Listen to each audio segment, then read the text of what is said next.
Big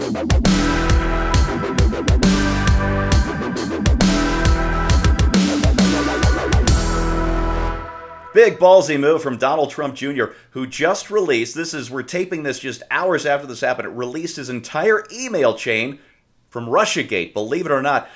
He put this thing out on Twitter in 4 images. Oh, by the way, this news is so big, I forgot to introduce myself. I'm Steve Greed with Bill Whittle and Scott Ott. This is Right Angle on BillWhittle.com, brought to you by our paying members. We love them. We'd love to have you on board, too. But Donald Trump Jr. Explained what had happened on Twitter. He said he got a request from Amin, a person I knew from the 2013 Miss Universe pageant near Moscow. He and his father have a very highly respected company in Moscow. The information they suggested they had about Hillary Clinton, I thought, was political opposition research. I first wanted us to have a phone call, but when that didn't work out, they said the woman, we'll get to her in a moment, would be in New York and ask if I would meet. And then it turns out they didn't have any dirt on Hillary Clinton. The meeting went off on a tangent, and Donald Trump Jr. got all mad and canceled the meeting, and apparently that was the last of that until all this stuff was exposed by the New York Times last week. But there is stuff in the emails. We've got what amounts to the closest thing to a smoking gun. This is Donald Trump Jr. in his own email. He said, "Thanks, Rob. I appreciate that. I'm on the road at the moment, but perhaps I could just speak to Amin first. Seems we have some time, and if it's what you say, I love it, especially late in the summer." So this is pure politics. Bill, it looks like what we have here, what we do have here is Donald Trump Jr. thinking he was getting a meeting with some high-level Russian official to get dirt on Hillary Clinton. Is that a smoking gun? Well, if it's a smoking gun, then if it's a smoking gun, then the Democratic National Headquarters is D-Day on June 6th, right? I mean, my God, this is all they do, and this is all politicians do. And listen, we don't know what that evidence might have been.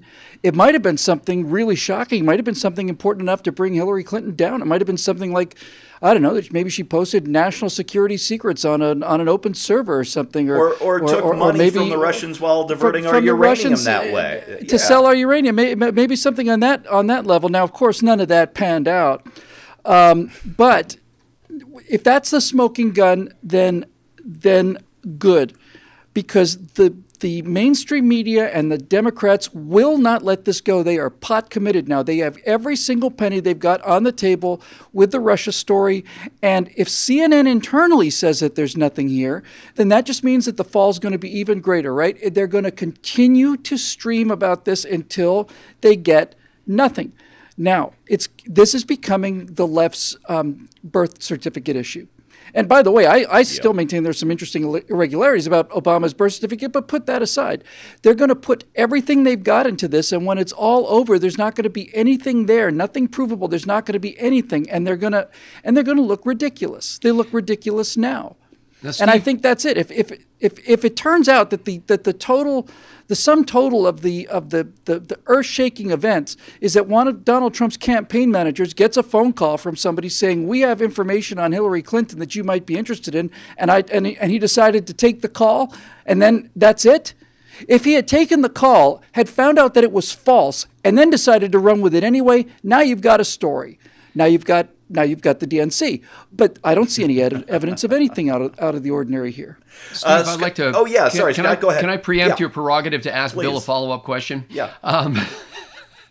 Bill, here's what I seem to think, based on this information is coming in rapidly, and it's probably while we're talking right now, other things are probably happening. Oh yeah. But it seems to me that the issue is not whether a Trump campaign official or somebody connected with the Trump campaign took a meeting with somebody who promised some opposition research that had dirt on an opponent. That happens every day. There is nothing revelatory about that.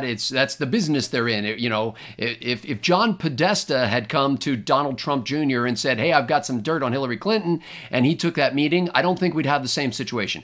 The question seems to be whether it's appropriate for a campaign official to take a meeting with a person who could be perceived as a foreign agent or an agent of a foreign government or affiliated with a foreign government without consulting with our own intel community, but taking that meeting because they had information potentially on a U.S. politician. Now, the attorney says she had no information. She doesn't understand why Donald Trump Jr. was coming in expecting that, because she wanted to talk to him about adoptions and some regulation that the U.S. Congress had passed. But don't you seem to think that that's a different question if it had to do with a foreign agent? No, what does it have to do with anything? I mean, it's not like he got a phone call and said, "Hello, good evening, Mr. Trump. We are from the KGB. We have secret files for you, which we've obtained from a U.S. intel." No, somebody calls and says, "We got a story for you," and it turns out this was a private citizen from Russia, right? This was not a Russian diplomat. This was not a member of the Russian intelligence. Her husband is in the Russian government, though, and out of an abundance, and you know that in Russian intel circles. Oh, by the way, guys, let me hang on. Let me throw this at you. This is another angle, and I think you're going to like this one, Bill. The Russian woman in question is Natalia Veselnitskaya, and not only is her husband in the Russian government, but she was originally denied a visa to visit the United States, and then in 2014 or 15, and then mysteriously was given special permission to come over. This would have been by the Obama State Department. Again, what countries under that set of operating conditions, those rules of engagement that Scott just pointed out, then what does that mean? Somebody calls you and says, "I've got information that is of interest to you in this political campaign. However, being from Romania, I can't look into that information. Are we allowed to? If they're from Australia, is that okay? If well, they're I'm not saying that. Does it mean we can't take it from anybody? There's no culpability there unless, in my opinion, there's no culpability there unless he becomes party to information and is aware of some sort of illegality and proceeds anyway. Well, taking a phone call and having a meeting. Espionage, though, Bill, is the question, I think, because if a foreign agent offers to give you information about a U.S. politician, don't you have to at least say, out of an abundance of caution, this may involve espionage, I should contact the CIA? Don't you think you ought to take the meeting first?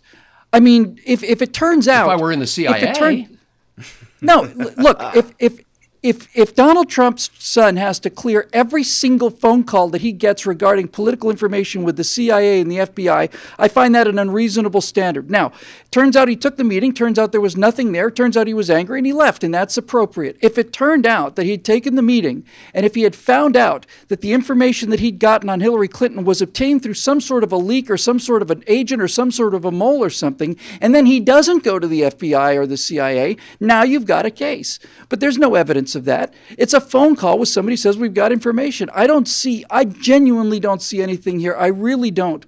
And I don't know why we're talking about something like this when we know for a certain fact that John Podesta, for example, is absolutely rigged the election against Bernie Sanders. We find out that James Comey's private memos contain classified information. He's the guy who's supposed to be prosecuting Hillary Clinton for posting public information of national security importance. We find out Loretta Lynch knew all about all that. We find out all this stuff that's actual real stuff, that's actual real treasonable stuff. And now all of a sudden we're on fire because the president's son and political advisor took a phone call and agreed to a meeting from somebody who said they have interesting information, and he went to the meeting and found out there was nothing there, and he left and left angry. If that's the most they've got, then by all means run with it. Just keep running with it, because if that's all you've got, that's evidence that that's all you've got. Well, the answer to that old question is Trump won. There you go. Scott, I'll give you one last chance to give us your angle on this before I wrap things up. Oh, no question involved. Just we're butting heads here, so let's give you a chance. As with all of my approaches to issues like this, as information is coming in, some of this early information is guaranteed to be not true, and we are going to find out later that circumstances were different. I admire Donald Trump Jr. for his transparency and essentially saying, okay, here are all the emails, even stuff that on first blush may not look exculpatory. You know, he just released it out there, so good for him that he put that out there. I still don't see any direct connection with the President of the United States, although if it's involving his son and his campaign, that's, you can't just brush that off. And I still don't see any actual manipulation of the election. And I think that's the fundamental question we dealt with in another episode of Right Angle recently, where there's, unlike Watergate, you said Russiagate. I'm just glad nothing happened at the Brandenburg Gate that was a scandal, so we'd have to call it Brandenburg Gate. But if there's an underlying crime, then you've got a problem. But I don't want this to turn into another, Martha Stewart goes to jail because she lied to investigators about something and there was no underlying crime. Hey, look, folks. I just want to say, okay, go ahead, I'm sorry, Bill. Yeah. I just have to throw this in. If it turns out that one of the interns on Donald Trump's campaign in the state of Kansas went out for dinner and had Russian dressing on a salad, they are going to turn this into a national news story. Okay, this is a narrative that they are trying their level best to stitch together, and that's the context that it has to be taken into. Anything with the word R in it is going to be turned into a major scandal because this is the story they're trying to create to delegitimize this president and mostly to cover up for the treasonable activities not only of Hillary Clinton but Barack Obama, and that's the way it's going to play, and it's always going to play that way. And people wonder why we don't trust the news. Just to show how much I respect my colleague Bill Whittle, I will convey this information to Vladimir. Yes, exactly. That we have on camera, but that's not news. That's not news. Yeah. All right. Hey, folks, the chaos of this segment is just one small example of exactly what the Kremlin wanted. Look, yes, Russia meddled in our election not to get Donald Trump elected, not to get Hillary Clinton elected. They didn't really care, I don't think, who became the next president of the United States on January 20, 2017. What they wanted to make sure was that the result, no matter what the result was, but the result was just tainted enough to sow chaos throughout the American political system. And boy, are we sure falling into that trap. Look, they did a phishing scam on John Podesta, got his emails. They dangled a variation of the Spanish prisoner con in front of Donald Trump Jr., and he fell for it. And so we've now got both sides tainted. We've got chaos and paralysis in the American political system from the White House to the major news media to Right Angle right here on the Bill Whittle channel. And it is absolute chaos, and Vlad Putin's just doing this the whole time. So, excellent. Well played, President Putin. Over here, we're going to try and undo the damage, and oh boy, I just feel like, you know what? Let me wrap up with saying just one more thing. If I were Donald Trump right now and my son had fallen for a Russian phishing scam like this one, I'd have two words to say to him: "You're fired." And that is the Right Angle so far on the Donald Trump Jr. emails. This is brought to you by the paying members of BillWhittle.com. And remember, we like it when you like our videos. We love it when you share them. So click that share button, and we'll see you next time.